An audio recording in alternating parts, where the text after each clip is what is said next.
उपमुख्यमंत्री अजित पवार यांच्या निधनाच्या अवघ्या तिसऱ्याच दिवशी सुनेत्रा पवार यांनी उपमुख्यमंत्री पदाची शपथ घेतली। त्यामुळे दुःख काय फक्त आम्हीच करायचं का, असा सवाल लक्ष्मण हाके यांनी केलेला आहे। बारामतीमध्ये अजित पवार यांच्या निधनाच्या नंतर आता तिथे निवडणूक लागली आहे आणि या निवडणुकीमध्ये लक्ष्मण हाके नेमके उभे राहणार आहेत का, किंवा मग कोणता प्रतिनिधी उभा करणार आहेत का, की मग तिथली निवडणूक ही बिनविरोध होणार आहे, हे सगळं आता पुढे येईल।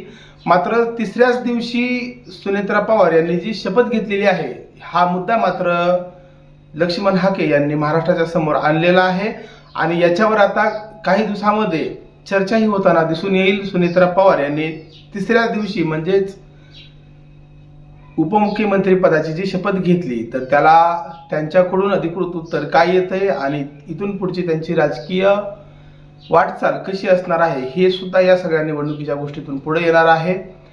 अजित पवार यांना मानणारा जो वर्ग होता तो बारामतीमध्ये फुटणार का, आणि तो फोडण्यासाठी लक्ष्मण हाके प्रयत्न करणार का, याकडे राज्यभराचं आता लक्ष लागलेलं आहे।